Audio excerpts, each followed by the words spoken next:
डेडमॉन death play के episode 10 की starting में हम लोग देखते हैं कि पोल्का को उसके पास्ट का फ्लैशबैक याद आ रहा होता है, जहाँ पर उसकी सेंस है उसे उसके एम्पायर के एम्बलम को दिखाती है। वो कहती है कि ये हमारे एम्पायर का एम्बलम है जहाँ पर तुम रहते हो। तभी वहाँ पर एक बच्चा आता है, वो उन दोनों से कहता है कि फादर ने जो डिजाइन बनाया था एम्बलम के लिए वो काफी ज्यादा सिंपल, इसलिए हमने इसे पर्सनली रीड्रॉ कर ऐसा बना दिया और ये काफी ज्यादा कूल है ना। और इतना कहकर वो एक डिजाइन दिखाता है जिसके अंदर उसके फादर का बनाया गया एम्बलम का डिजाइन होता है। और इसके बाद से हम प्रेजेंट टाइम का सीन देखते हैं जहाँ पर पोल्का कह रहा होता है ये तो मेरे पिछले वर्ल्ड के फॉलन एम्पायर का एम्बलम है। और अब हम देखते हैं कि पूरी सिटी के अंदर वो जितने भी हॉट एयर बलून्स होते हैं वो सारे के सारे फैल चुके होते हैं जिन पर वही सिंबल बना रहता है, जिसके कारण से पूरी सिटी के अंदर काफी सारे अननोन और खतरनाक लोग आपस में चैट करने लग जाते हैं। वो कहते हैं कि ये एम्बलम और ये सिंबल लोगों के हाथ नहीं लगना चाहिए, लोगों को इसका मतलब नहीं पता होना चाहिए, इसे जल्दी से छुपा दो। और ये सब बिल्कुल वैसा ही है जैसा 5 साल पहले हुआ था। और अब अगले सीन में हम इवानुमे और एरिस को देखते हैं जहाँ पर एरिस ये सिंबल देखकर कहता है क्या ये वही सिंबल है जिसको अभी तुमने मेंशन किया था। तो ये सुनकर इवानुमे एरिस को वो लेटर दे देता है जो उसे पोल्का ने दिया था। उसके अंदर होसरोगी ने लिखा रहता है कि किसी पर भी विश्वास मत करना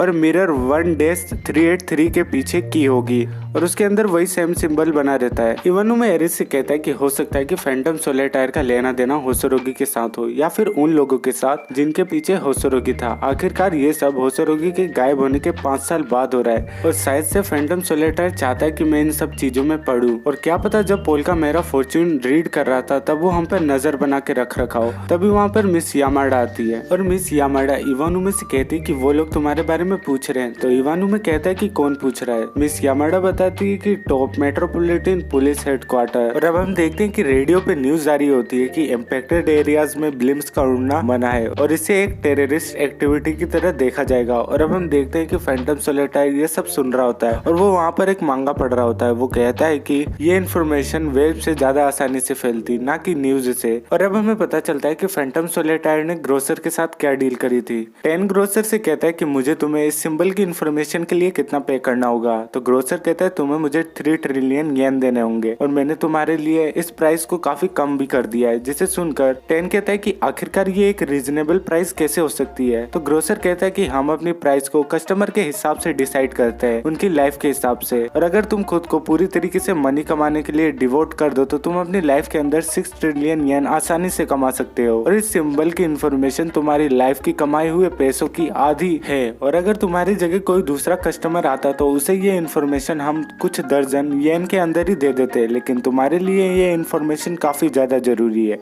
क्योंकि उन कस्टमर्स के लिए इस सिंबल की इन्फॉर्मेशन किसी कहानी की तरह होगी।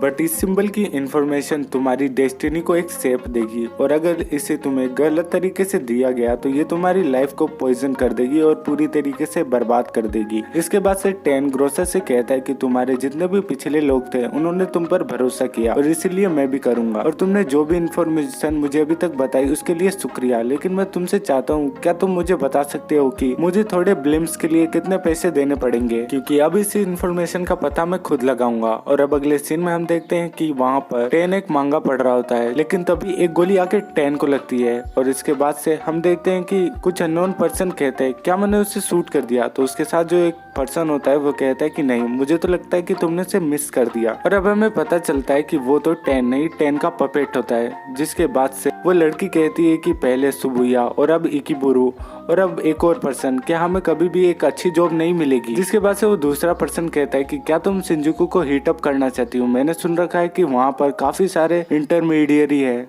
और अब हम लोग 10 को देखते हैं जो कि कहता है कि 58 मिनट्स हो गए मेरे ब्लिम्स को उड़े हुए और किसी को इतना टाइम लगा मेरी डोल को शूट करने के लिए।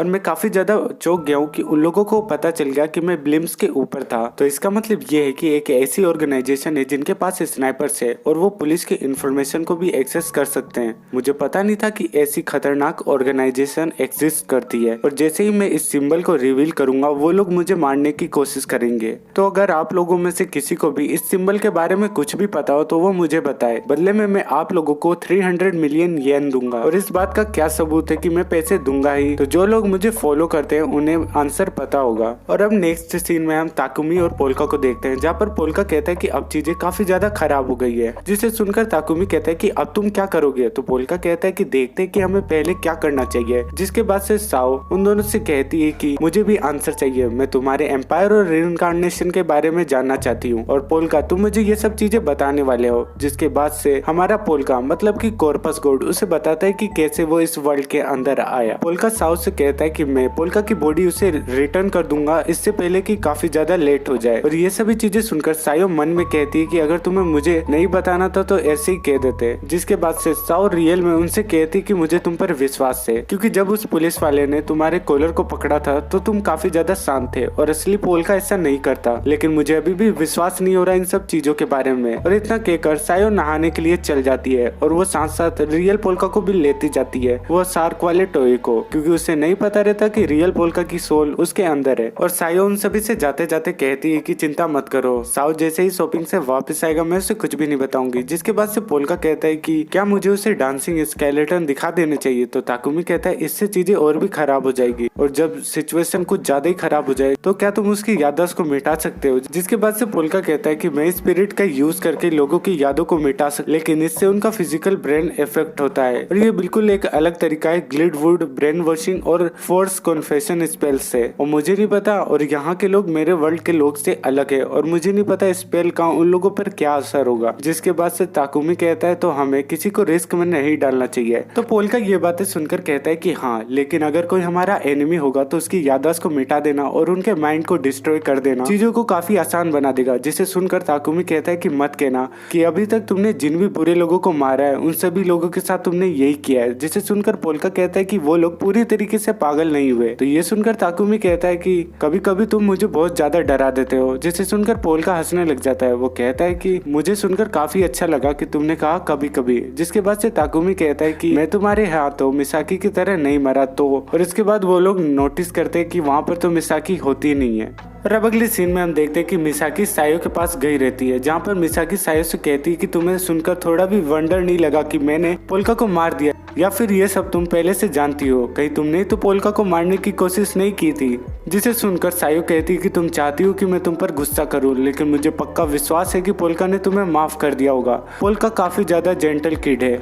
एक बार उसने एक मूवी के अंदर देखा था कि एक इंसान को एक शार्क ने खा लिया था, तो उसे शार्क और इंसान दोनों के लिए बुरा लग रहा था। तो मुझे पूरा विश्वास है कि पोल्का ने तुम्हें माफ कर दिया, इसीलिए मैं भी तुम्हें माफ कर रही हूँ। जिसके बाद से हम देखते कि मिसाकी सायो से कहती है मैं एक असैसिन हूँ जिसने पोल्का को मारा था, क्या तुम्हें मुझसे बिल्कुल भी डर नहीं लगता। जिसे सुनकर सायो कहती है कि कोई भी ऐसा पर्सन जो कि शार्क मूवीज को पसंद करता हो बुरा हो ही नहीं सकता। और ये रीजन सुनकर तो मिसाकी भी कुछ बोल नहीं पाती। सायो मिसाकी से कहती है कि एक बुरा पर्सन कभी भी शार्क मूवीज के बारे में बात नहीं करेगा। और हम देखते हैं कि वहाँ पर रियल पोल्का की हालत खराब हो रही होती है उन्हें देखकर। अब ये क्यों हो रही होती है ये मत पूछना बस। सायो मिसाकी से कहती है कि तुमने शिजुकी और काजुकी को भी बचाया, इसलिए मैं तुम्हें माफ करती हूँ। और अब हम देखते हैं कि मिसाकी पोल्का और ताकुमी से कहती है कि मैंने पता लगाने की कोशिश की, सायो ने किसी को भी पोल्का को मारने के लिए पैसे नहीं दिए थे। जिसके बाद से ताकुमी मिसाकी से कहता है कि तुम्हारे साथ तकलीफ क्या है, क्या तुम बेवकूफ हो। जिसके बाद से सायो कहती कि तुम कितना रूड हो, मैं किसी भी चीज के बारे में ज्यादा केयर नहीं करती सिवाय शार्क के, तो मैं किसी को पोल्का को मारने के लिए पैसे कैसे दे सकती हूँ। तो ये सुनकर ताकुमी कहता है कि ये तो पूरी तरीके से इलॉजिकल बात है। तो ये सुनकर सायो कहती है अगर मैंने पोल्का को मारा होता तो मैं उसे शार्क फूड के अंदर बदल देती।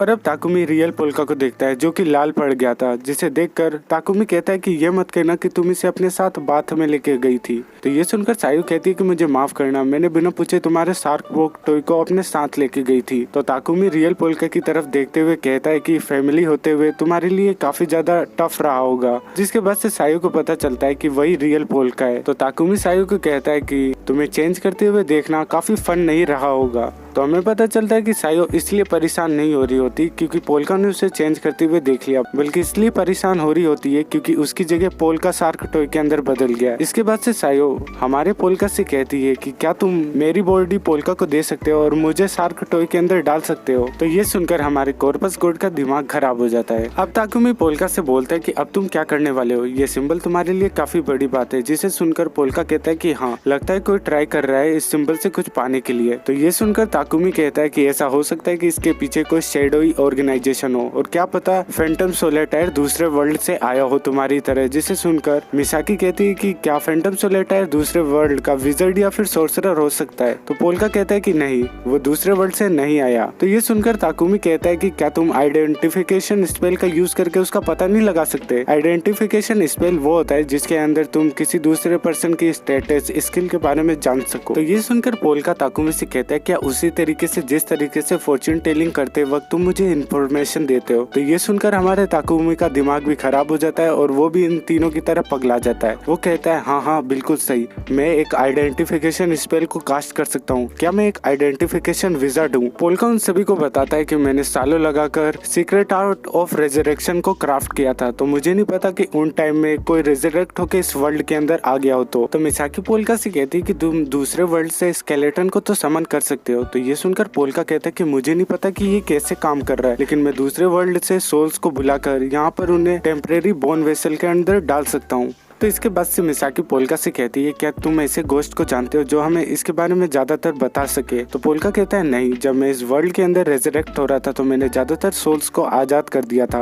और जो सोल्स अभी तक मेरे साथ पैक्ट बना के रख रखी है, मैं समझ नहीं पा रहा कि मैं उनका सामना कैसे करूंगा जब मैं उनके वर्ल्ड के ऊपर काफी बड़ा खतरा लेकर आ गया था। तो ये सुनकर सायो कहती है कि तुम्हें जब भी जरूरत हो तुम उन सोल्स को बुला सकते हो और उनका सामना कर सकते हो एक स्माइल के साथ। पोल्का सायो से कहता है क्या वो मुझे माफ करेंगे। तो सायो कहती है उन पर विश्वास रखो, वो भले तुम पर गुस्सा करे लेकिन उन्होंने तुम्हारे साथ पैक्ट बनाया तो उन पे उतना तो विश्वास करो। जिसके बाद से पोल्का सायो से कहता है कि मुझे माफ कर देना, मैंने तुम पर शक किया कि तुमने पोल्का को मारा होगा। तो सायो कहती है कि इन सब की कोई जरूरत नहीं है, अगर तुम्हारे वर्ल्ड के अंदर नेक्रोमेंसी होती है तो तुम्हारे वर्ल्ड के अंदर सार्कोमेंसी भी होती होगी। तो ये सुनकर ताकुमी सायो से कहता है कि आखिरकार तुम्हारे साथ दिक्कत क्या है। जिसके बाद से पोल्का उनको बताता है कि हमारे वर्ल्ड के अंदर कुछ ऐसे सोर्सरर भी होते हैं जो ओशन के अंदर जितने भी फिश वगैरह होती है उन सभी को कंट्रोल करते हैं। जिसके बाद से सायो कहती है खैर इन सब चीजों को छोड़ो, तुम्हें सिंबल के बारे में कुछ सोचना चाहिए। तो ताकुमी उन सभी से कहता है कि ये सब तुम अपने आइडेंटिफिकेशन विजर्ड पे छोड़ दो। और ताकुमी इस सिंबल के बारे में और बाकी की जितनी भी चीजों से जुड़ी हुई है उन सब के बारे में इन्फॉर्मेशन निकालने लग जाता है। वही हम होसोरोगी को देखते हैं जो कि पोल्का से कहता है कि मैं अभी भी पूरी स्पेसिफिक नहीं बता सकता क्योंकि मुझे अभी भी कई लोगों पर शक है और वो पुलिस ऑर्गेनाइजेशन भी है और बाकी सब लोग भी, क्योंकि जितना तुम पुलिस ऑर्गेनाइजेशन को जानते हो वो उससे ज्यादा खतरनाक है। और अगले सीन में हम मेट्रोपॉलिटन पुलिस हेडक्वार्टर को देखते हैं जहाँ पर इवन उमे को पुलिस सुप्रिटेंडेंट जनरल जितारो ताकुसु ने बुलाया रहता है। वो कहते हैं कि तुम पुलिस ऑफिसर से ज्यादा एक होस्ट दिखाई देते हो क्योंकि तुमने अपने बालों को कैमोफ्लेज के तरह डाई कर रखा है।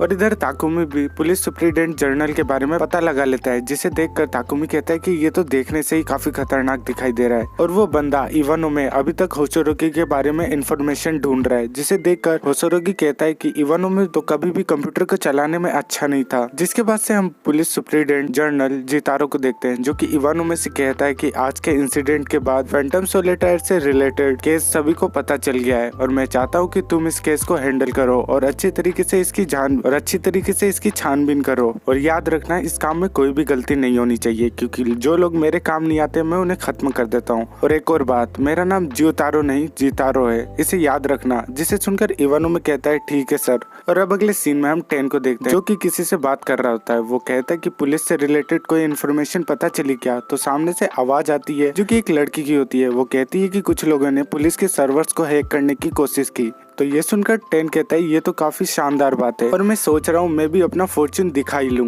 इसका मतलब कि टेन अब पोल्का के पास अपने फॉर्च्यून टेलिंग के लिए जाने वाला है। तो गाइस इस एनिमे का नेक्स्ट एपिसोड काफी ज्यादा शानदार होने वाला है, तो इसलिए चैनल को सब्सक्राइब कर लेना। मैं मिलता हूँ नेक्स्ट वीडियो में, तब तक के लिए बाय।